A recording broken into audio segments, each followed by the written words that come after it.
Croyez en la puissance de Dieu, commentez. Les homicides, l'ivresse, les orgies et les choses similaires dans 11. 11. C'est pourquoi je vous préviens, comme je vous l'ai déjà dit, que ceux qui pratiquent de telles choses n'hériteront pas du royaume de Dieu. Matthieu 6, 14 à 15. Car si vous pardonnez aux hommes leurs offenses, votre Père céleste vous pardonnera aussi.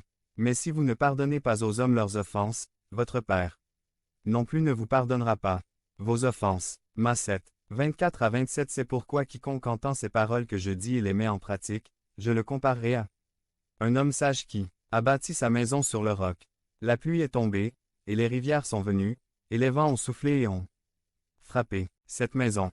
Et elle ne tomba pas, parce qu'elle était fondée sur le roc. Mais quiconque entend ces paroles, et ne les met pas en pratique, je le comparerai à un homme insensé qui a bâti sa maison sur le sable. Et la pluie tomba, et les rivières vinrent, et les vents soufflèrent et frappèrent cette maison. Et il tomba, et sa ruine fut grande. Matthieu 12, 34 à 37. Engeance de vipère. Comment peux-tu dire de bonnes choses, étant méchant? C'est à cause de elle abondance du cœur que la bouche parle. L'homme bon, du bon trésor du cœur, tire de bonnes choses. Et le méchant, du mauvais trésor, obtient de mauvaises choses. Mais je vous dis que pour chaque parole vaine que les hommes prononceront, ils en rendront compte au jour du jugement. Car par tes paroles tu seras justifié, et par tes paroles tu seras condamné. Ce sont les œuvres d'un de nos membres, la langue, qui va être appelée à rendre compte au jugement final.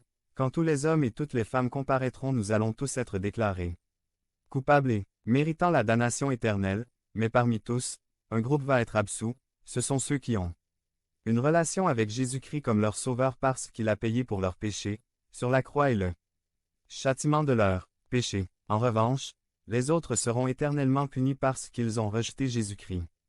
Le juge, au jugement final, appellera un témoin à témoigner, ce témoin devra rendre son témoignage de la réalité. Nos œuvres, les œuvres sont ce qui témoignera pour ou contre nous. Les bonnes œuvres de ce sont les chrétiens, qui feront la différence avec les mauvaises œuvres des incroyants, non pas que nous serons sauvés par les œuvres mais que nos œuvres montreront notre salut, notre nouvelle vie en Christ. Quels sont les deux seuls résultats du jugement final? Romains 2, 6 à 10 qui rendra à chacun selon ses œuvres, la vie éternelle à ceux qui, persévérant à faire le bien, recherchent la gloire, l'honneur et l'immortalité, mais colère à ceux qui sont crêleurs et n'obéissent pas à la vérité, mais ils obéissent à l'injustice.